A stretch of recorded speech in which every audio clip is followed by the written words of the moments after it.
अस्सलाम वालेकुम dear students, this is Zubair from Asian tutorials. I hope आप सब ठीक होंगे और आपकी पढ़ाई बिल्कुल अच्छे से चल रही होगी। तो जैसे कि आप सब जानते हो कि CUET का एग्ज़ाम आपका बस आने वाला है। जब आपका 12th का एग्ज़ाम ख़त्म हो जाएगा उसके बाद आपको कुछ ही टाइम मिल जाएगा इस CUET के लिए, ठीक है, जो कि 2024 मई के महीने में हो रहा है, ठीक।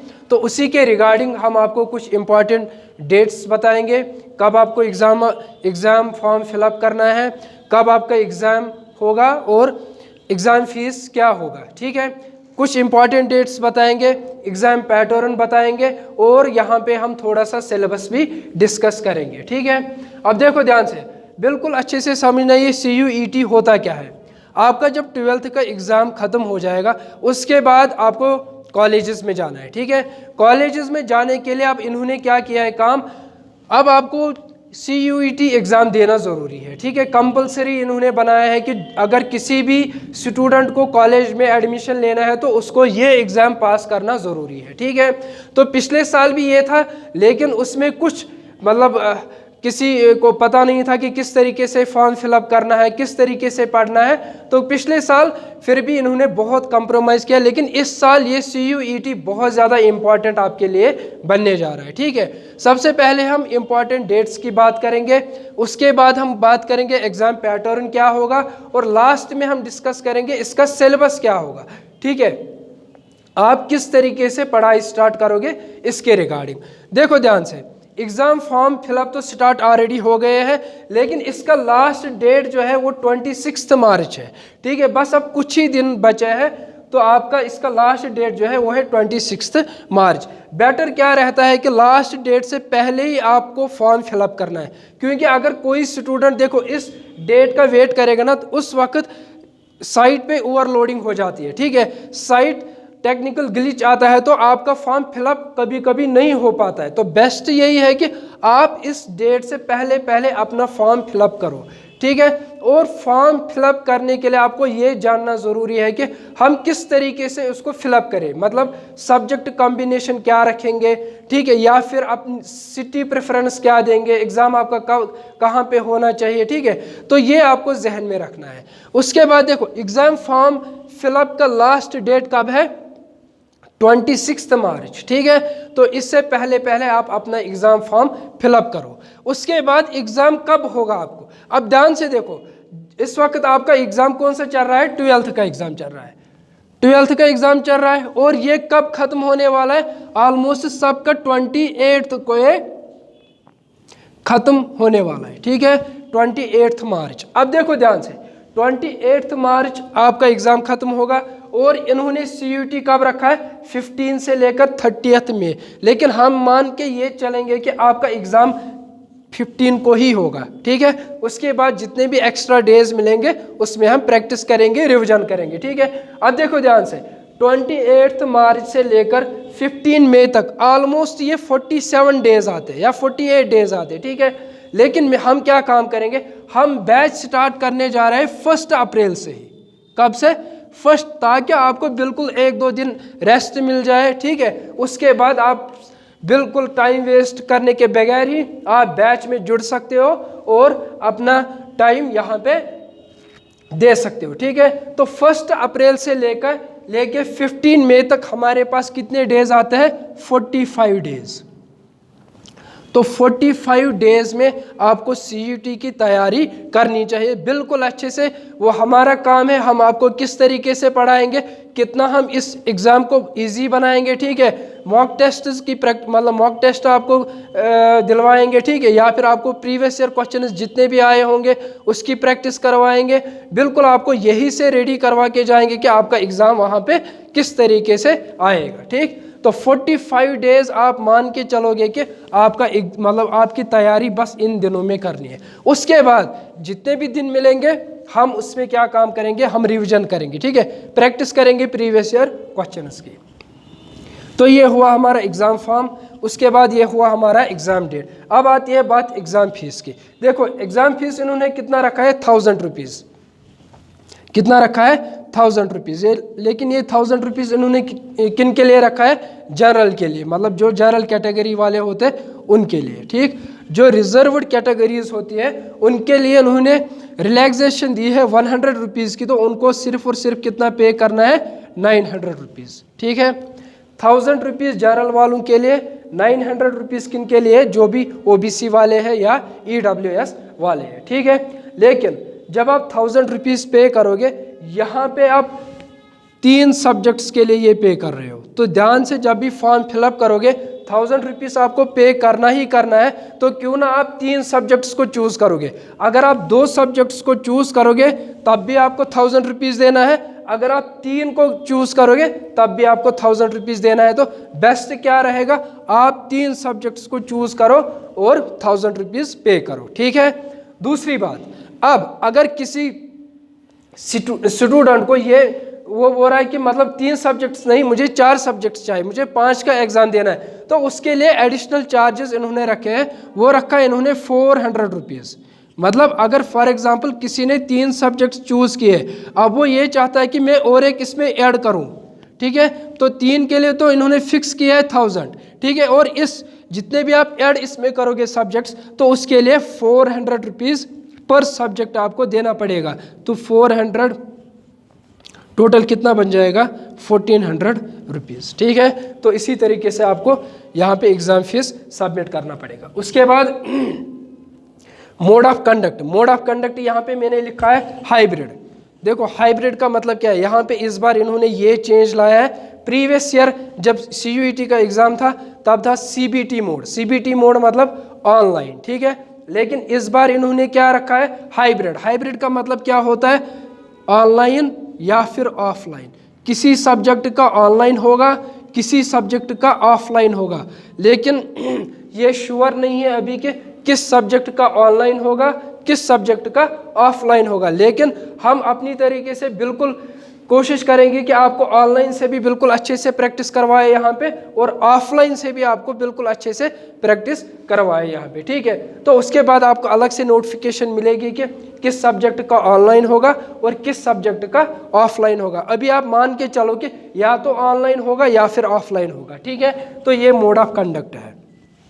आई होप आपको इतना समझ आया होगा कि एग्ज़ाम का ये फॉर्म फिलअप का लास्ट डेट 26 मार्च है। उसके बाद एग्ज़ाम डेट कब है, 15 से लेकर 30 मई तक। उसके बाद एग्ज़ाम फीस कितना है, 1000 रुपीज़। अगर आप ऐड करना चाहोगे कोई सब्जेक्ट तो 400 एडिशनल चार्जेस है।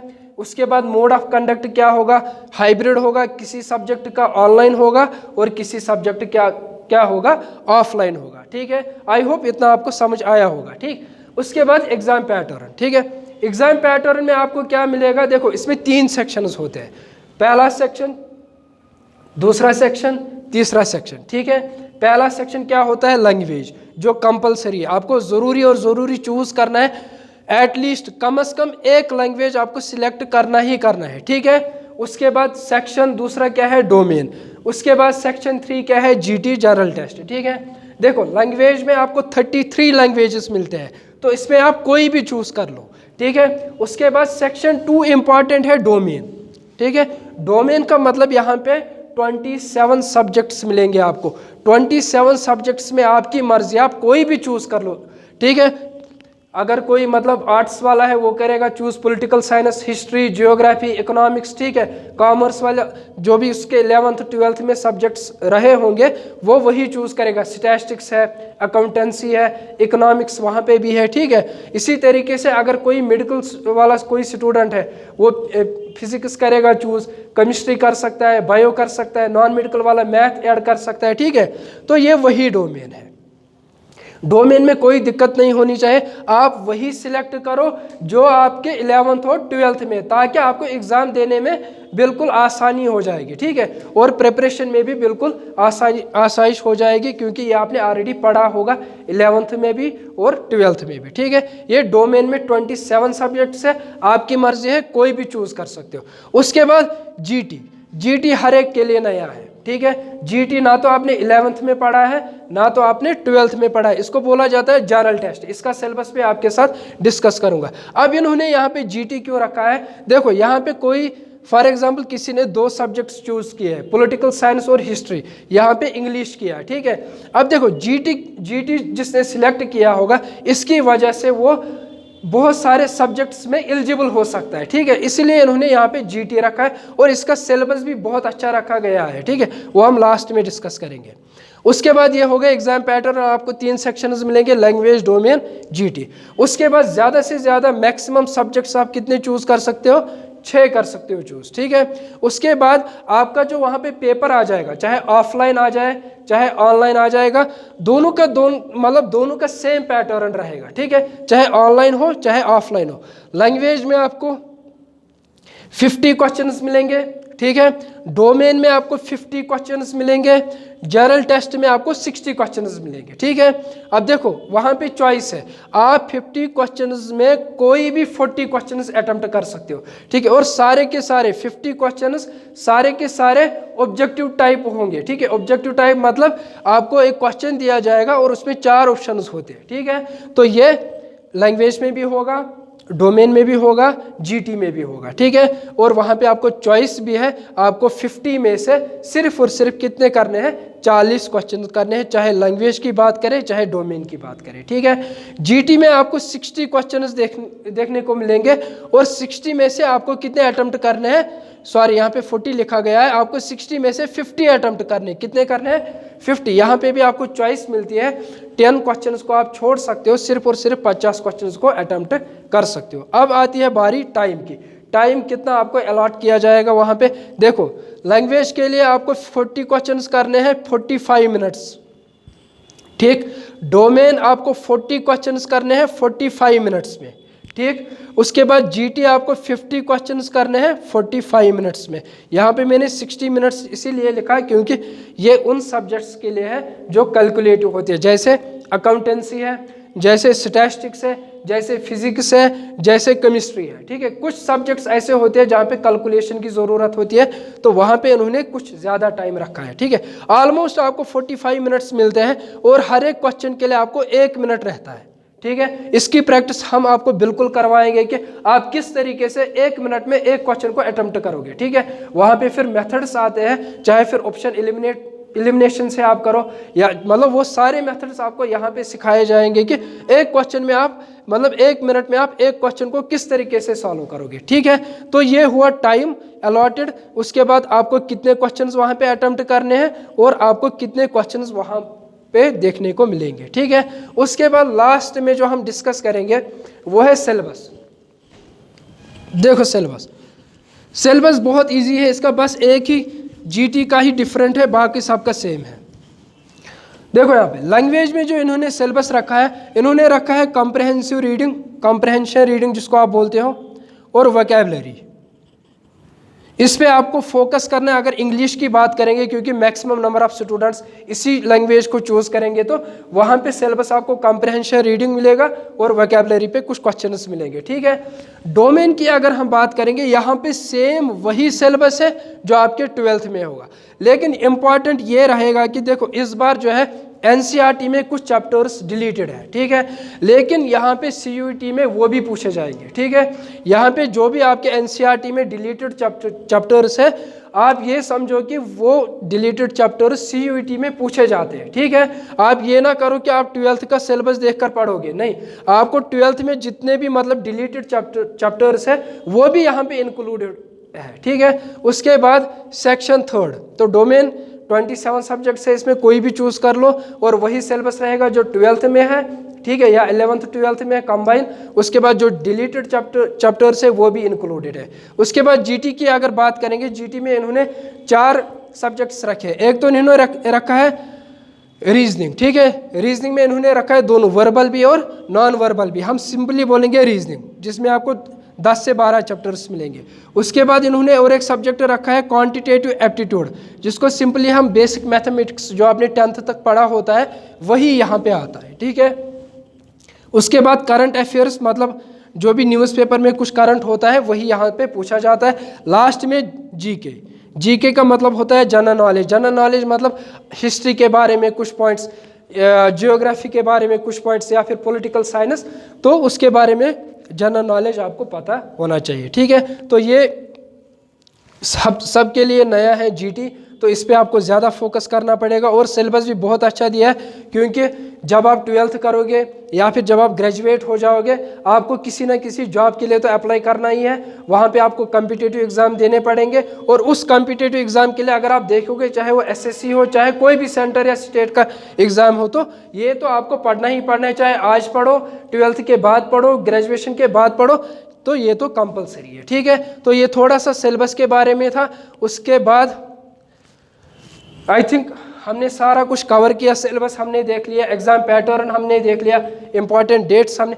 इसके बगैर भी अगर आपको कोई भी डाउट रहेगा, ठीक है, हमने एक व्हाट्सएप ग्रुप क्रिएट किया है जिसमें ऑलरेडी बहुत सारे स्टूडेंट्स जुड़ चुके हैं। ठीक है, बहुत सारे स्टूडेंट्स जुड़ चुके हैं, उनको हम टाइमली इन्फॉर्म करते हैं। जो भी नोटिफिकेशन आती है CUET के रिगार्डिंग, ठीक है, उस ग्रुप में हम वो भेज देते हैं, तो वो टाइमली अपडेटेड रहते हैं CUET के बारे में। ठीक है, उसके बाद हमारा बैच जो स्टार्ट होने वाला है, हम बैच स्टार्ट करने जा रहे हैं 1 अप्रैल से। ठीक है, उसके बाद अगर आप में से कोई भी जो भी अब ज़रूरी नहीं है कि देखो बैच में ये ज़रूरी नहीं कि आप फाइनेंशियली साउंड हो। ठीक है, अगर आप में से कोई भी किसी को भी फाइनेंशियल प्रॉब्लम होगी, वो यहाँ पे हमारे ऑफिस पे विज़िट कर सकता है। तो फ्री ऑफ कॉस्ट उसकी कोचिंग हो जाएगी। 45 डेज़ की हो या फिर 2 महीने की हो, जितना भी हमें टाइम मिलेगा।